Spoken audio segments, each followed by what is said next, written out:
Hi, this is Gary with MACMOST.com. Let me show you how to use the if, switch, and lookup functions in numbers. MACMOST is brought to you thanks to a great group of more than 1,000 supporters. Go to MACMOST.com/Patreon. There you could read more about the Patreon campaign, join us, and get exclusive content and course discounts. So often in numbers you have something like a product ID or name and you want to convert that to a number for use in your spreadsheet. For instance, here in this spreadsheet I've got product names here and there's a fixed price for each product. I can enter it in manually, but it'll be nice that every time I typed the word apple the price automatically filled in. Same for orange and any other product. And then I could perform calculations like multiplying it by the quantity to get the total without having to rely on remembering the exact price every time. Plus if the price changes I would have to go and then change it in every single cell where that price appeared. So there are many ways to solve this problem in numbers and it really depends on how many different names or products you have. If you only have two then you can use a simple if function to do it. So here under price I'm going to hit the equals key to start typing a formula. And then I'm going to enter the formula if and then a parenthesis. And then I'm going to click here to select this cell as the value. Then I'm going to use equals and then in quotes put apple. So this is going to be if B2 equals apple. It's evaluating this expression here and it's getting a true or false. If it's true then the next parameter will be the value. So let's say it's 0.15 for 15 cents. And let's say if it's not an apple, if it's something else, it's 0.10 for 10 cents. And then I close the parentheses and there's my final formula. If B2 equals apple then it's 15 cents. Otherwise it's 10 cents. Now when I click the checkbox there you can see it performs the function and gives me 15 cents. If I were to copy that to the next cell down and paste it in, it gives me 10 cents. Notice that the formula updated the cell reference from B2 to B3. I copied the formula from row 2 and pasted it in row 3 so it knew to increase the value of any cell references by one row. So now I could copy and paste that into all of these cells. An easy way to do that is to copy it once and then double click on the letter above the column. When you double click it selects all of the cells but not the header or footer rows. And then I can Command V to paste. So now you can see it does the correct values for those and I get all of these false values for the empty rows. Which really shouldn't be a problem because you shouldn't actually have any empty rows. I'm going to delete those and then shrink this table so that it just has rows that have values. If I want to add another one I can just hit return in any cell there and you can see how it automatically carried that formula over. So now I can enter in the data here and you can see how it updates right there because the formula now reacts to this value. And then I can enter a quantity and maybe I could put a formula in here that calculates the total. Price times quantity. And I'll do the same thing here where I'll copy, double click on the letter at the top of the column and paste in and now I get these values. To make it look even better let's select all these cells again here, go to cell and change the format to currency. And you can see how this one picks it up because now it's a currency format times quantity and it gives us a currency result. So what happens if you have more than two things? For instance, what if the next row was a completely different product like peaches? Well, it's still going to be something other than apple. So it's going to apply that second value there, the 10 cents. But that's not what we want. What we want is to actually have three separate values. Apple, orange, and peach. So let's go and change the formula in here. I can use a nested if statement to do this. So I've got the comparison here. If B2 is equal to apple then it's 15 cents. Otherwise what? So instead of giving it a value for every other situation I'll do another if statement in here. This is called nesting functions. I'll nest an if statement inside of an if statement. And I'm going to do the same comparison in here. This cell equals, but this time, orange. And then the price is going to be 0.1. Otherwise, and I'll nest another if statement. This cell is equal to peach. Then it's going to be 0.12. Otherwise, and I don't have any other values here, but I'll just use a 0 as the default value. So if the product isn't in this list of nested if statements, then it'll be 0. So I have if B2 is apple, then it's 15 cents. Otherwise, if B2 is orange, then 10 cents.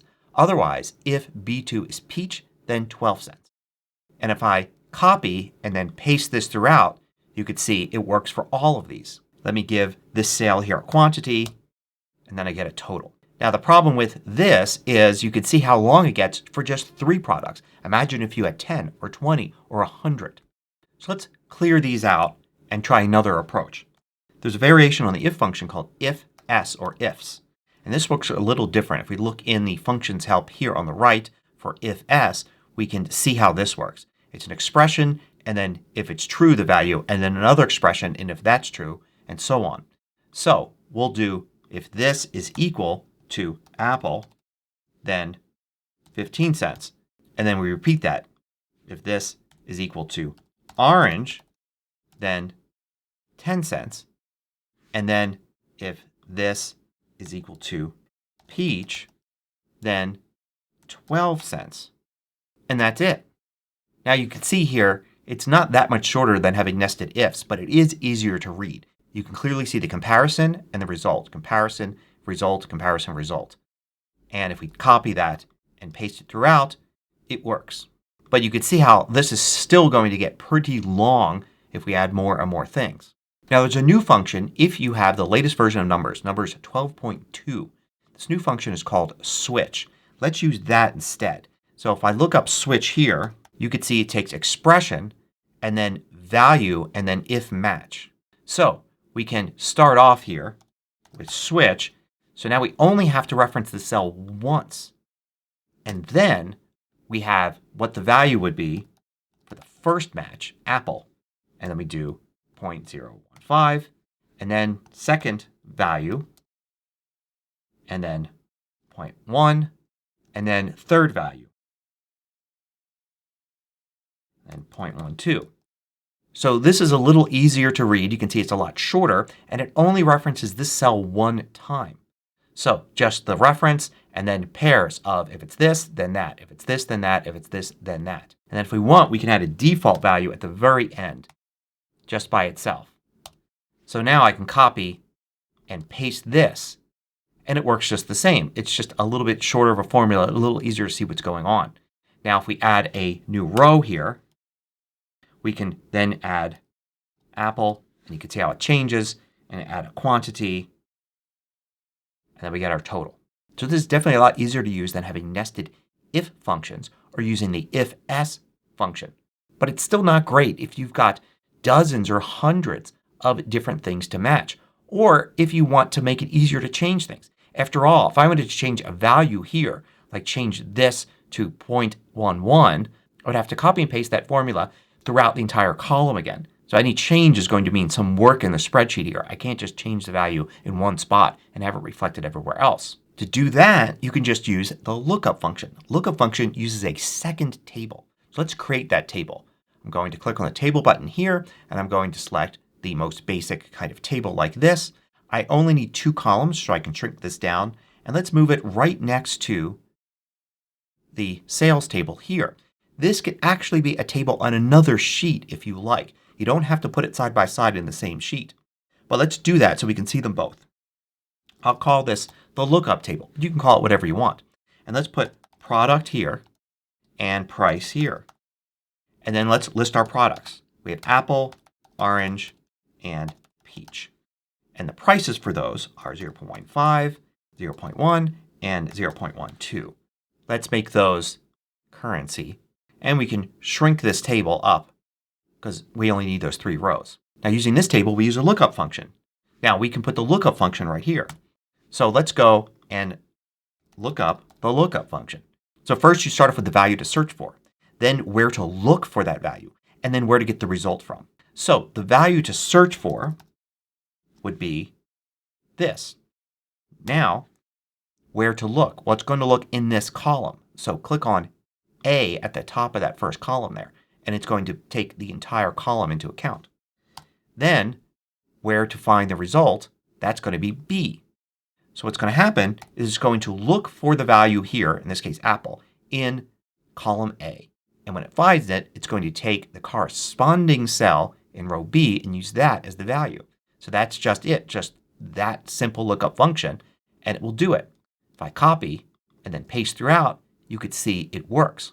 Better still, if I want to change something, like I want to change the price of oranges to 11 cents, I change it right here, and you can see how it updated it all throughout here. I didn't have to copy and paste a new version of the formula throughout that column.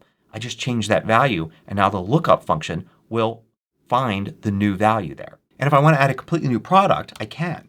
Let's just go and add a new one here and call it that. Then let's enter the quantity here. But all I need to do is add a row here, pair, and then go and type the value like that. And now you can see how it picks it up. So I can easily add new products without ever updating the formula at all. I can add dozens or hundreds of products here in this list, and it will be able to look them up. So there are various ways to convert a name or ID or something to a value in numbers. As you can see, the most versatile way is to simply use the lookup function. It just takes an extra table, and then the formula itself is relatively simple. Hope you found this useful. Thanks for watching. If you liked this video, click the thumbs up button below to let me know. I publish new tutorials each weekday. Hit the subscribe button so you don't miss out.